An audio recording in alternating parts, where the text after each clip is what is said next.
What if I told you this fairy tale should have never been written? Because Once Upon a Broken Heart isn't romantic, it's manipulative, toxic, and dangerously easy to love. Let's start with Evangeline Fox, the pink-haired simp queen of the century. Imagine getting dumped so hard on your actual wedding day that you end up sobbing into your bouquet and wishing for a magical do-over. Most people would eat ice cream and blast sad music. Evangeline, she literally makes a deal with a cursed immortal prince whose job is breaking hearts. Because obviously, that'll end well. At first glance, she seems like your typical whimsical YA protagonist. A little naive, very romantic, and deeply hopeful. But under all the sugar and sparkle, she's a walking trauma response in a pretty dress. She's not in love. She's addicted to the idea of being chosen, of being the one who fixes the broken man. She doesn't just want love, she wants to matter so badly. She's willing to be hurt for it. And let's be honest, we've all known someone like that. Someone who mistakes drama for passion. Someone who thinks the more they suffer, the more the love must be real. Evangeline is that girl. The one who would rather chase a toxic fantasy than face an uncomfortable reality.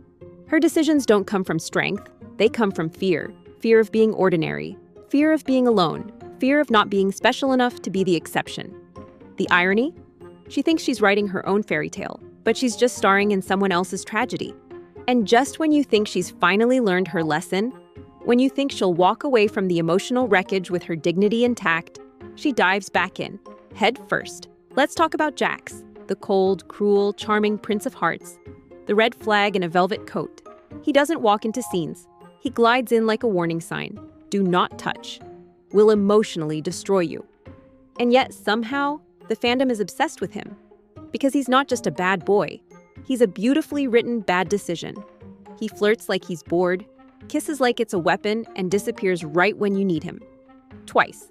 He tells Evangeline he won't love her. Repeatedly, clearly. But the catch? He says it gently. With just enough pain in his eyes to make her believe she can change him. Classic emotional manipulation 101. And Evangeline falls for it every time. She tells herself he has a soft side, that he's just scared, that he's only mean because he's hurting. Which, by the way, is the exact logic people use to stay in relationships that slowly destroy them. Jax doesn't need therapy, he needs distance and a restraining order. He plays with hearts the way a cat plays with a wounded bird. And the worst part? He knows exactly what he's doing. He's self-aware, he's calculated. And he always has an angle. So when readers say, he's not evil, he's just misunderstood, what they really mean is, I saw the warning signs and walked in anyway. Still think Jax is the biggest problem in the story? Let's look around. Because the entire world Evangeline lives in is built to trap her. Welcome to the magnificent North. A place so beautifully described, you almost forget it's a psychological horror show. It's filled with pastel pastries, enchanted doors, cursed princes, and magic that doesn't follow a single consistent rule. Nothing is what it seems. Every spell has fine print. Every favor comes at a price. And every character talks in riddles designed to confuse more than reveal. It's like stepping into a dream you can't wake up from. Pretty on the outside, but deeply unsettling the longer you stay. It's Wonderland. If Wonderland had trauma bonding and emotional blackmail built into its architecture, time doesn't work. Truth doesn't work. Consent? That's a loose suggestion at best. Evangeline is glamored, manipulated, lied to, and thrown into deadly situations like it's all just part of the fun. But the world keeps dressing it up like it's magical and whimsical and romantic. Let's be clear, this isn't a fairy tale. It's a fantasy world that rewards naivety and punishes emotional clarity. And somehow, the story treats that like a challenge to be overcome, rather than a giant glaring red flag. Even the magic itself is manipulative. Potions that make you feel love, charms that erase your memories, enchantments that make you say yes when you want to scream no. And yet, everyone keeps acting like Evangeline is lucky to be part of it. Like this is some enchanted Cinderella moment. No. Begins to believe that being wanted, no matter how painfully, is better than being free. Which brings us to the question no one wants to ask. What is this story? This isn't a glass slipper. It's a cage made of rose gold. And the longer Evangeline stays, the more twisted things get. She starts accepting danger as normal. She sees betrayal as love. She begins to believe that being wanted, no matter how painfully, is better than being free. Which brings us to the question no one wants to ask. What is this story actually teaching us? Because beneath the sparkling prose and swoony moments, there's a message. And it's not a healthy one. It says, if someone hurts you, it's because they're broken. If they lie to you, it's because they love you. If they use you, it's because deep down, they need you. It turns emotional damage into destiny. It turns heartbreak into proof that the love is real. And that's dangerous. Would you tell your best friend to stay with someone like Jax? Someone who disappears when things get hard? Who plays with your emotions and calls it fate? Who uses your trust like it's a currency? No, you'd tell her to run. So why do we keep rooting for Evangeline to stay? Maybe it's because we've all been there. Maybe not in a castle, maybe not with a cursed prince. But we've all believed in someone who didn't deserve it. We've all ignored the red flags. We've all stayed too long, hoping for a different ending. And maybe that's what makes Once Upon a Broken Heart so compelling and so dangerous. Because it doesn't just tell a story, it taps into our need to be wanted, our fear of being alone, our fantasy that love, even painful love, is still worth it. And that's why, in a way that's both sarcastic and sincere, we say maybe this book should be canceled. But we're not done. Because the love triangle, the plot twists, the betrayals, oh, it only gets messier from here. Let's talk about the love triangle, or more accurately, emotional warfare dressed up as a romantic subplot.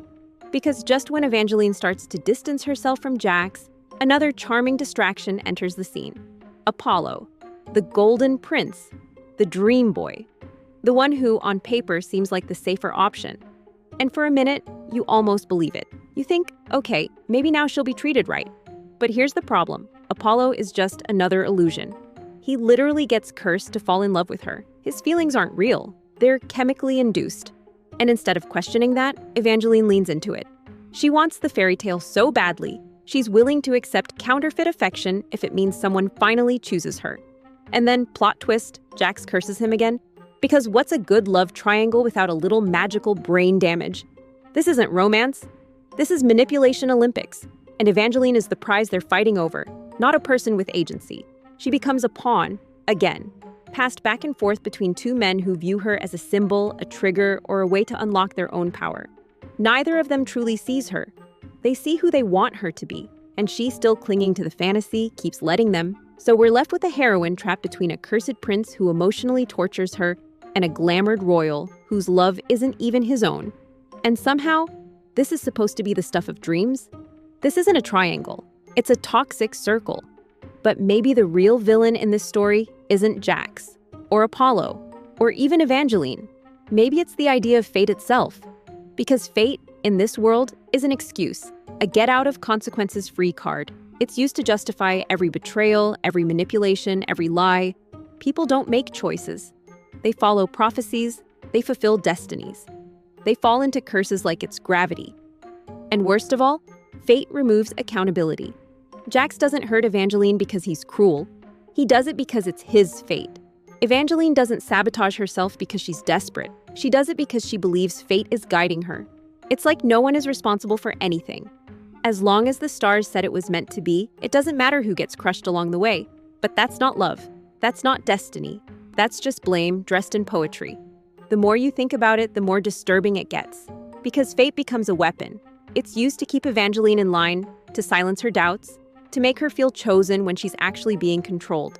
And the moment she starts to resist, the moment she questions the plan, the entire world seems to collapse around her.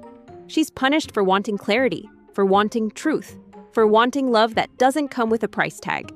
So, let's recap.